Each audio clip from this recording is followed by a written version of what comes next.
ਪਿੰਡ ਦਿਲ ਚੋਂ ਨਿਕਲਦਾ ਪਿੰਡ ਚੋਂ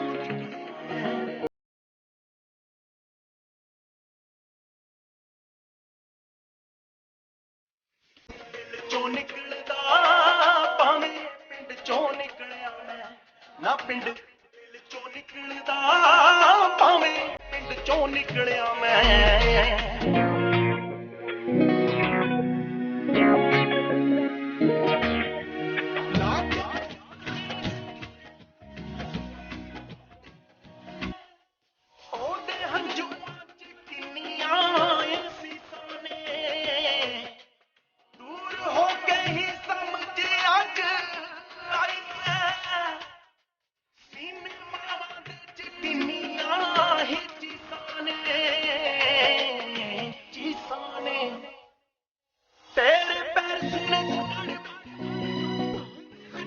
ਬਿਖਰਿਆ ਮੈਂ ਨਾ ਪਿੰਡ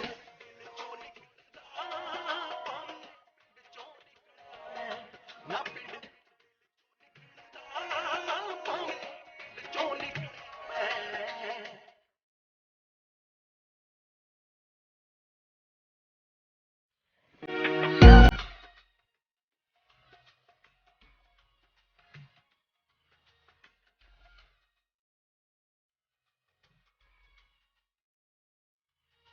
ਸ਼ਾਮੀ ਬਾਪੂ ਨਾਲ ਜਾਣਾ ਖੇਤਾਂ ਵੱਲ ਨੂੰ ਪੁੱਤਾਂ ਵਾਂਗੂ ਜਿਹਨੇ ਫਸਲਾਂ ਦੀ ਪਾਲੀਆਂ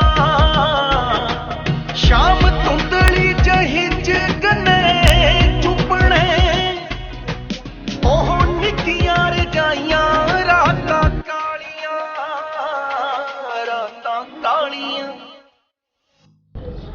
अस्सलाम वालेकुम सत श्री अकाल। मैं नासिर ढिल्लों लायलपुर पाकिस्तान तो पंजाबी लहर की टीम अज पहुंची आ 75 जींबे सोल डिस्ट्रिक्ट लायलपुर के विच ते गलबात साझी करांगे 1947 तो पहले इत्थे इसे पिंड दे विच जिहड़े परिवार वसदे सन उन्हां दे बारे गलबात साझी करांगे बाबा जी नाल ते पुछांगे किहड़े-किहड़े लोग इत्थे वसदे सन ते किस तरह दा वसेब सी एक दूजे दे नाल।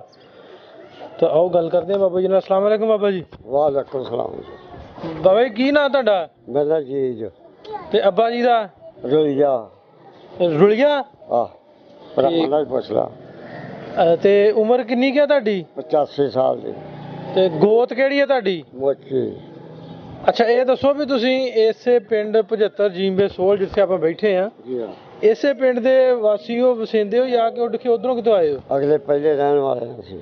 ਤੁਸੀਂ ਇੱਥੋਂ ਦੇ ਜੱਦੀ ਪੁਸ਼ਤੀ ਇੱਥੋਂ ਦੇ? ਠੀਕ।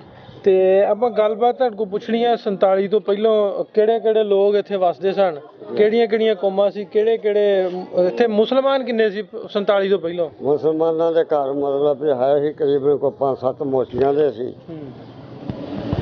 ਉਹ ਦੋ ਤਿੰਨ ਮਤਲਬ ਵੀ ਆਪਣੇ ਮਰਾਸੀਆਂ ਦੇ 3-4 ਕੋਈ ਮਤਲਬ ਵੀ ਆਪਣਾ 2 ਘਰ ਮਤਲਬ ਹੈਗੇ ਸੀ ਆਪਣੇ ਇਹਨਾਂ ਦੇ ਖਿੰਬਿਆਂ ਦੇ। ਅੱਛਾ ਮਤਲਬ ਇਹ ਵੀ ਪਿੰਡ ਦਾ ਕਮੀਕਾਰਾ ਸੀ ਜਿਹੜਾ ਪਹਿਲਾਂ ਉਹ ਮੁਸਲਮਾਨ ਸੀ। ਬਾਕੀ ਉੱਥੇ ਆਪਣੇ ਸੱਕੇ ਸੀ ਗਾਮਾ ਸੱਕਾ ਸੀ ਤਾਲਬੋ ਦਾ ਮੁੰਡਾ ਸੀ। ਅੱਛਾ ਤੇ ਦੂਜੇ ਇਹ ਦੱਸੋ ਵੀ ਜਿਹੜੇ ਇੱਥੇ ਰਹਿੰਦੇ ਸੀ ਸਰਦਾਰ ਸਿੱਖ ਰਹਿੰਦੇ ਸੀ ਉਹਨਾਂ ਦੇ ਨਾਵਾਂ ਦਾ ਕੋਈ ਯਾਦ ਹੈ ਕਿਹੜਾ ਸੀ? ਉਹਦੇ ਨਾਲ ਇੱਕ ਜ਼ਕੀਰ ਸੀ। ਹਾਂਜੀ। ਦੂਜੇ ਨਾਲ ਤਾਂ ਇੱਕ ਦਾ ਨਾਮਾ ਸੀ ਦੂਜੇ ਨਾਲ ਜਾਗਰ ਸੀ। ਠੀਕ। ਇਹ ਭਰਾ ਸਨ ਸਾਰੇ ਜਾਂ ਚਾਚੇ ਤਾਏ? ਇਹ ਚਾਚੇ ਤਾਏ ਜਾਗਰ ਤੇ ਜ਼ਕੀਰ। ਠੀਕ। ਇਹਨਾਂ ਦੀ ਪੈਲੀ ਪੂਲੀ ਕਿੰਨੀ ਸੀ ਇੱਥੇ? ਪੈਲੀ ਹੈ ਕੋਈ ਮੁਰੱਬੇ ਦਾ ਕਰੀਬ ਸੀ। ਤੇ ਕਿਹੜੀ ਸਾਈਡ ਤੇ ਪੈਂਦੀ ਸੀ ਪੈਲੀ ਇਹਨਾਂ ਦੀ?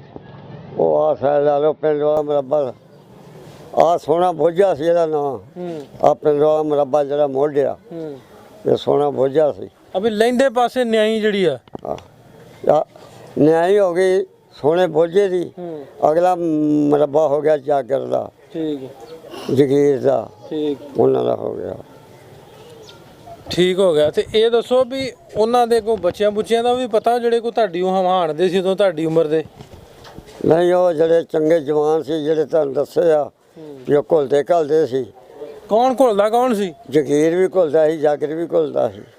ਭਲਵਾਨੀ ਕਰਦੇ ਸੀ? ਭਲਵਾਨੀ ਕਰਦੇ ਸੀ। ਇਹ ਪਿੰਡ 'ਚ ਖਾੜਾ ਖੂੜਾ ਹੈਗਾ ਸੀ ਕੋਈ? ਆਹੋ ਬਾਹਰ ਅੰਦਰ ਮਤਲਬ ਖਾੜੇ ਤੇ ਮਤਲਬ ਬਾਹਰ ਕਰਦੇ ਸੀ ਮੁੰਡੇ ਜੋਰ। ਅੱਛਾ ਅੱਛਾ, ਇਹ ਚੰਗੇ ਸੀ ਆਪਣੇ ਪਿੰਡ ਦੇ ਮੁੰਡੇ ਘੁਲਣ ਵਾਲੇ? ਚੰਗੇ ਸੀ। ਠੀਕ। ਤੇ ਇੱਥੇ ਪਿੰਡ ਕੋ ਮੇਲਾ ਮੂਲਾ ਵੀ ਉਦੋਂ ਲੱਗਦਾ ਸੀ? ਮੇਲਾ ਵੀ ਲੱਗਦਾ ਬਾਬੇ ਖਾਕੀ ਸ਼ਾਹ ਦਾ। ਉਹ ਕਿਹੜੀ ਸਾਈਡ ਤੇ ਦਰਬਾਰ? ਆਵੇ ਨੁੱਕਰ ਤੇ ਆ ਜਿਹੜਾ। ਅੱਛਾ, ਇਧਰ ਚੜ੍ਹਦੇ ਪਾਸੇ। ਠੀਕ ਹੈ। ਹਾਂਜੀ। ਅੱਛਾ, ਇਹ ਦੱਸੋ ਵੀ ਇਹਨਾਂ ਦੇ ਜ਼ਿਆਦਾ ਘਰ ਜਿਹੜੇ ਸਿੱਖਾਂ ਦੇ ਸੀ ਇੱਥੇ? ਹਰ ਸਾਰਾ ਪਿੰਡ ਹੀ ਇੱਕ ਕਿਸਮ ਦਾ ਸਿੱਖਾਂ ਦਾ ਸੀ। ਅੱਛਾ, ਤੇ ਇਹੋ 10 15 20 ਘਰ ਹੋਣਗੇ ਮਤਲਬ ਵੀ ਜਿਹੜੇ ਆ ਮੋਚੀਆਂ ਦੇ ਜਲ੍ਹਿਆਂ ਦੇ ਸੱਕਿਆਂ ਦੇ, ਇੱਕ ਦੋ ਘਰ ਸੱਕਿਆਂ ਦਾ ਇੱਕ। ਅੱਛਾ, ਇਹ ਦੱਸੋ ਵੀ ਇਹ ਪਹਿਲੋਂ ਇਹਨਾਂ ਜਿਹੜੇ ਆਪਣੀਆਂ ਤੁਸੀਂ ਦੱਸਿਆ ਵੀ ਮੁਸਲਮਾਨਾਂ ਦੇ ਕੋਈ 25 30 ਘਰ ਸੀ, ਹਾਂਜੀ ਬਾਕੀ ਸਾਰੇ ਸਿੱਖਾਂ ਦੇ। ਹਾਂਜੀ। ਤੇ ਇਹਨਾਂ ਦਾ ਆਪਸ 'ਚ ਰਹਿਣ ਬਹਿਣ ਕਿਵੇਂ ਸੀ, ਵਸੇਬ ਇੱਕ ਦੂਜੇ ਨਾਲ? ਇਹਨਾਂ ਦੇ ਰਹਿਣ ਬਹਿਣ ਜਿਹੜੇ ਸੀ ਇਹਨਾਂ ਸਾਡਿਆਂ ਮੁਸਲਮਾਨਾਂ ਭਰਾਵਾਂ ਨਾਲ ਉਹ ਮਤਲਬ ਉਹਨਾਂ ਦੇ ਰਹਿਣ ਬਹਿਣ ਚੰਗੇ, ਸਲੂਕ ਨਾ ਸੀ, ਹਰ ਤਰ੍ਹਾਂ ਜਿੱਦ ਸਾਂਝੀ ਸੀ। ਤੇ ਜਿਹੜੇ ਹੁਣ ਆ ਰੌਲੇ ਆ ਮਜ਼ਹਬਾਂ ਦੇ, ਉਦੋਂ ਕੋਈ ਨਹੀਂ ਸੀ, ਉਦੋਂ ਦੇ ਇਕੱਠੇ ਵਸਦੇ ਸੀ? ਨਹੀਂ ਉਦੋਂ ਕੋਈ ਨਹੀਂ ਸੀ। ਤੇ ਇਹ ਪਿੰਡ ਦੇ ਵਿੱਚ ਕੋ ਮਸਜਿਦ ਵੀ ਹੈ ਸੀ ਉਦੋਂ? ਮਸਜਿਦ? ਆਹੋ। ਹਾਂ ਮਸਜਿਦ ਆਵੇ ਤਖੀਏ ਦੇ ਵਿੱਚ ਮਸਜਿਦ ਸੀ। ਤੇ ਗੁਰਦੁਆਰਾ ਵੀ ਹੈਗਾ ਸੀ? ਗੁਰਦੁਆਰਾ ਵੀ ਹੈਗਾ ਸੀ? ਉਹਨਾਂ ਦੇ ਗੁਰਦੁਆਰੇ ਹੈਗੇ ਸੀ ਦੋ। ਕਿੱਧਰ, ਕਿਹੜੀ ਕਿਹੜੀ ਸਾਈਡ ਤੇ? ਇੱਕ ਜਾ ਚਲੇ ਗਿਆ ਸਕੂਲ ਵਾਲੀ ਨੁੱਕਰ 'ਚ। ਠੀਕ ਹੈ। ਇੱਕ ਉਹਨਾਂ ਦਾ ਗੁਰਦੁਆਰਾ ਇੱਥੇ ਕੀ ਬਣਾਇਆ, ਪੱਕਾ ਗੁਰਦੁਆਰਾ ਉਹਨਾਂ ਦਾ ਉਹ ਸੀ। ਠੀਕ। ਅੱਛਾ, ਇਹ ਦੱਸੋ ਤੁਸੀਂ ਵੀ ਇਹ ਤਾਂ ਤੁਸੀਂ ਦੱਸਿਆ ਵੀ ਗੁਰਦੁਆਰੇ ਸੀ ਦੋ ਪਿੰਡ ਦੇ ਵਿੱਚ। ਹਾਂਜੀ। ਤੇ ਇਹਨਾਂ ਦੇ ਘਰ ਜਿਹੜੇ ਜਾਗਰ ਹੋਣੀ ਜਗੀਰ ਹੋਣੀ, ਉਹਦੇ ਘਰ ਕਿਹੜੇ ਪਾਸੇ ਸੀ? ਆ ਲੈਂਦੇ ਜੀ ਗਿਣਿਆ ਜਾਂਦਾ ਮਤਲਬ ਵੀ ਆ ਚੜ੍ਹਦੀ ਚ ਲਾ ਲਓ। ਆ ਹਵੇਲੀ ਉਹਨਾਂ ਦੀ ਇਸ ਬਾਜ਼ਾਰ 'ਚ, ਉਹ ਵਿਚਲੇ ਬਾਜ਼ਾਰ ਦੇ ਵਿੱਚ ਉਹਨਾਂ ਦੇ ਇਸੇ ਬਾਜ਼ਾਰ 'ਚ ਹੀ। ਉਹ ਬਾਜ਼ਾਰ ਇੱਕ ਛੱਡ ਕੇ ਅਗਲੇ ਬਾਜ਼ਾਰ ਚਲੇ ਜਾਈਏ ਤੇ ਨਾਲ ਹੀ ਨੁਕਰਾ ਘਰ ਉਹਨਾਂ ਦਾ ਸੀ। ਅੱਛਾ, ਇਹ ਘਰ ਇਹਨਾਂ ਦਾ ਪੱਕਾ ਸੀ ਬਣਿਆ? ਹਾਂ ਉਹਨਾਂ ਦਾ ਪੱਕਾ ਘਰ ਸੀ। ਅੱਛਾ।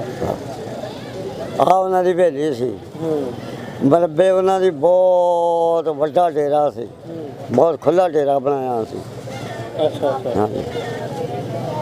ਆ ਵੀ ਹਵੇਲੀ ਸੀ, ਉੱਥੇ ਮਰਬੇ ਬੜਾ ਭਾਰਾ ਡੇਰਾ ਬਣਿਆ ਸੀ, ਕਮ ਸੋ ਕਮ 2-2.5 ਕਨਾਲਾਂ ਦਾ ਮਤਲਬ ਵੀ ਉਹਨਾਂ ਨੇ। ਅੱਬੇ ਵੱਡੀ ਹਵੇਲੀ ਵੱਡੀ ਬਣਾਈ ਸੀ, ਮਰੱਬੇ ਵੀ? ਉੱਥੇ ਡੇਰੇ ਵੱਡੀ ਹਵੇਲੀ ਬਣਾਈ ਸੀ। ਠੀਕ ਹੈ।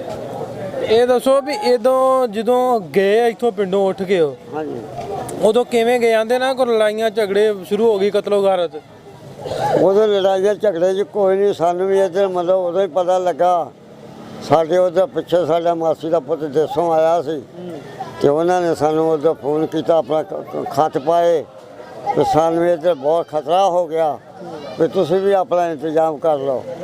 ਅਸੀਂ ਇੱਥੋਂ ਉੱਠ ਕੇ ਮਤਲਬ ਸਾਡਾ ਹੀ ਇੱਕ ਸਾਡਾ ਘਰ, ਇੱਕ ਜਲੈਆਂ ਦਾ ਘਰ, ਇੱਕ ਫਕੀਰਾਂ ਦਾ ਘਰ ਸੀ। ਅਸੀਂ ਇਹ 3 ਘਰ ਮਤਲਬ ਇੱਥੇ ਚਲੇ ਗਿਆ ਧੁੰਨੀ ਚੱਕ ਕੇ ਨਹਿਰੋਂ ਪਾਰ।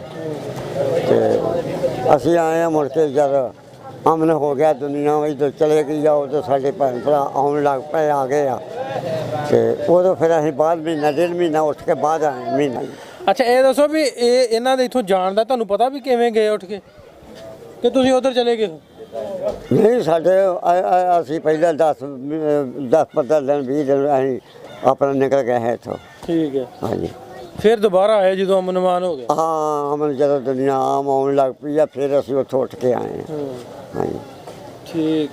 ਤੇ ਇਹ ਕਹਿਣ ਦਾ ਮਕਸਦ ਇਹ ਆ ਵੀ ਪਹਿਲਾਂ ਤੁਸੀਂ ਦੱਸਿਆ ਵੀ ਸਾਰੇ ਅਸੀਂ ਇਕੱਠੇ ਇੱਥੇ, ਤੁਹਾਡੇ 25 ਘਰ ਸੀ ਤੇ ਬਹੁਤੇ ਘਰ ਉਹਨਾਂ ਦੇ ਸੀ, ਦੂਜੀ ਗੈਰ ਮਤਲਬ ਜਿਹੜੇ ਸਿੱਖ ਸਨ ਉਹਨਾਂ ਦੇ। ਵੀ ਪਹਿਲਾਂ ਤੇ ਸੁੱਖ ਸੀ, ਬੜੇ ਸਕੂਨ ਨਾਲ ਰਹਿੰਦੇ ਸੀ, ਤੇ ਇੱਕੋ ਵਾਰੀ ਕੀ ਹੋਇਆ, ਲੜਨ ਕਿਉਂ ਲੱਗ ਪਏ? ਜੀ ਇਹ ਤਾਂ ਇੱਕੇ ਵਾਰੀ ਹੱਲਾ ਪਿਆ ਤੇ ਜਦੋਂ ਦੁਨੀਆ ਨੂੰ ਉੱਧਰ ਆਪਣਾ ਮਤਲਬ ਵੀ ਖਤਰਾ ਪਿਆ। ਜਦੋਂ ਉੱਥੋਂ ਪਿੱਛੇ ਖਤਰਾ ਤਾਂ ਉੱਧਰ ਹੀ ਮਤਲਬ ਪਹਿਲੇ ਰੌਲਾ ਤਾਂ ਉੱਧਰ ਹੀ ਪਿਆ ਤੇ ਜਦੋਂ ਉੱਧਰ ਰੌਲਾ ਪਿਆ ਤੇ ਫਿਰ ਇੱਧਰ ਵੀ ਸਾਨੂੰ ਪਤਾ ਲੱਗ ਪਿਆ ਵੀ ਇੱਧਰ ਵੀ ਖਤਰਾ। ਫਿਰ ਅਸੀਂ ਇੱਥੋਂ ਉੱਠ ਕੇ ਦੇਖ ਲਓ। ਹੁਣ ਉਹ ਜਾਗਰ ਸਿੰਘ ਹੋਣਾ, ਜਗੀਰ ਸਿੰਘ ਹੋਣਾ ਦੇ ਪੋਤਰੇ ਅੱਗੋਂ ਸਾਡੇ ਨਾਲ ਰਾਬਤੇ 'ਚ ਨੇ, ਤੇ ਉਹ ਆਂਦੇ ਵੀ ਦਿਲ ਕਰਦਾ ਵਾ ਆਪਣਾ ਪਿੰਡ ਵੇਖਣ ਆਉਣ ਨੂੰ, ਤੇ ਕੀ ਉਹਨਾਂ ਨੂੰ ਸੁਣਾ ਦੇਣਾ?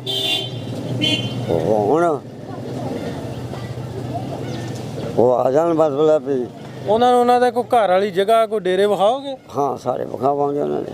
ਉਹ ਜ਼ੇਨ 'ਚ ਸਾਰਾ ਕੁਝ ਹੀ ਉਹ ਵੀ ਕਿੱਥੇ ਕਿੱਥੇ ਦਾ। ਬਿਲਕੁਲ ਜੇ ਉਹਨਾਂ ਨੂੰ ਕੁਛ ਜੇ ਪਤਾ ਹੋਵੇ ਉਹਨਾਂ ਨੂੰ ਤਦ ਵੀ ਉਹਨਾਂ ਨੂੰ ਗਾਂ ਉਹਨਾਂ ਤੋਂ ਵੀ ਕੋਈ ਗੱਲ ਪਤਾ, ਜਿੱਦਾਂ ਹੁਣ ਤੁਸੀਂ ਮੇਰੇ ਤੋਂ ਪੁੱਛਦੇ ਜੇ ਤੇ ਇਦਾਂ ਉਹ ਵੀ ਦੱਸਣ, ਨਹੀਂ ਤਾਂ ਉਹਨਾਂ ਨੂੰ ਇਹਨਾਂ ਤੇ ਦੱਸ ਦੇਵਾਂਗੇ ਵੀ ਆਹ ਮੁਰੱਬਾ ਐਸਾ ਤੇਰਾ, ਮੁਰੱਬਾ ਐਸਾ ਤੇਰਾ, ਇਹ ਤੇ ਦੱਸ ਦੇਵਾਂਗੇ ਉਹਨਾਂ ਨੂੰ। ਠੀਕ ਲਓ ਜੀ, ਇਹ ਗੱਲਬਾਤ ਕੀਤੀ ਸੀ ਬਾਬੇ ਨਾਲ ਸਾਂਝੀ, ਬਾਬਾ ਜੀ ਨਾਲ। ਤੇ ਇਹਨਾਂ ਜਿਹੜੇ ਪਰਿਵਾਰ ਇੱਥੋਂ ਉੱਠ ਕੇ ਗਏ ਨੇ, ਜਿਹੜੀਆਂ ਫੈਮਲੀਆਂ ਇੱਥੋਂ ਉੱਠ ਕੇ ਗਈਆਂ ਇਸ ਪਿੰਡ ਦੇ ਵਿੱਚੋਂ, ਅਮਰੀਕਾ ਸੈਟਲ ਨੇ, ਤੇ ਉਹਨਾਂ ਦੇ ਅੱਗੋਂ ਪੋਤਰੇ ਪੜਪੋਤਰੇ ਜਿਹੜੇ ਆ, ਜਿਵੇਂ ਸੀਨਾ ਬਸੀਨਾ ਗੱਲਾਂ ਸੁਣਦੇ ਆ, ਦਿਲ ਕਰਦਾ ਵੇਖਣ ਨੂੰ ਆਪਣਾ ਜੰਮਣ ਭੌਂ ਥਾਂ ਵੀ ਜਿੱਥੇ ਜਿੱਥੇ ਸਾਡੇ ਵੱਡੇ ਰਹਿ ਕੇ ਗਏ ਆ। ਤੇ ਉਹਨਾਂ ਦੀ ਖੁਆਇਸ਼ 'ਤੇ ਅਸੀਂ ਪਿੰਡ ਸੋਹਲ ਪਹੁੰਚੇ ਸਾਂ, ਤੇ ਬਾਬਾ ਜੀ ਨਾਲ ਵੀ ਗੱਲ ਕੀਤੀ, ਤੇ ਪਿੰਡ ਦੀ ਵੀ ਵੀਡੀਓ ਬਣਾ ਕੇ ਤੁਹਾਡੇ ਰੂਬਰੂ ਕਰਾਂਗੇ। ਤੇ ਬਾਬਾ ਜੀ ਦਾ ਸੁਨਾਹ ਹੈ ਕਿ ਉਹਨਾਂ ਦੇ ਜਿਹੜੇ ਪੋਤਰੇ ਪੜਪੋਤਰੇ ਜਿਹੜੇ ਆਪਣਾ ਪਿੰਡ ਵੇਖਣਾ ਚਾਹੁੰਦੇ ਆ, ਜ਼ਰੂਰ ਆਉਣ, ਆਪਣਾ ਪਿੰਡ ਵੇਖਣ। ਤੇ ਉਸ ਤੋਂ ਬਾਅਦ ਅਸੀਂ ਹਰ ਇੱਕ ਪ੍ਰੋਗਰਾਮ 'ਤੇ ਗੱਲ ਕਰਦੇ ਹੁੰਦੇ ਕਿ ਜਿਹੜੀ ਵੀਜ਼ਾ ਪੋਲਿਸੀਜ਼ ਬਣੀਆਂ ਨੇ ਬੜੀਆਂ ਸਟ੍ਰਿਕਟ, ਇਹਨਾਂ ਦੇ ਵਿੱਚ ਨਰਮੀ ਹੋਣੀ ਚਾਹੀਦੀ ਆ। ਇਸ ਤਰ੍ਹਾਂ ਦੇ ਪਰਿਵਾਰ ਜਿਹੜੇ ਨੇ, ਬਜ਼ੁਰਗ ਜਿਹੜੇ ਨੇ, ਜਿਹੜੇ ਲੋਕ ਉੱਧਰ ਬੈਠੇ ਆਪਣਾ ਪਿੰਡ ਜਿਹੜਾ ਵਾ ਉਹ ਵੇਖਣਾ ਚਾਹੁੰਦੇ, ਉਹਨਾਂ ਨੂੰ ਆਉਣ ਵਾਸਤੇ ਆਸਾਨੀਆਂ ਹੋਣੀਆਂ ਚਾਹੀਦੀਆਂ। ਇਸੇ ਹੀ ਉਮੀਦ ਦੇ ਨਾਲ, ਇਸੇ ਹੀ ਕੋਸ਼ਿਸ਼ ਦੇ ਨਾਲ ਇਸ ਤਰ੍ਹਾਂ ਦੇ ਪ੍ਰੋਗਰਾਮ ਜਿਹੜੇ ਆ ਪੰਜਾਬੀ ਲਹਿਰ ਦੀ ਟੀਮ ਤੁਹਾਡੇ ਰੂਬਰੂ ਲੈ ਕੇ ਆਉਂਦੀ ਰਹੇਗੀ। ਅਗਲੇ ਪ੍ਰੋਗਰਾਮ ਤੱਕ ਲਈ ਇਜਾਜ਼ਤ ਚਾਹੁੰਦੇ ਹਾਂ, ਮਿਲਦੇ ਹਾਂ ਫਿਰ, ਰੱਬ ਰੱਖਾ।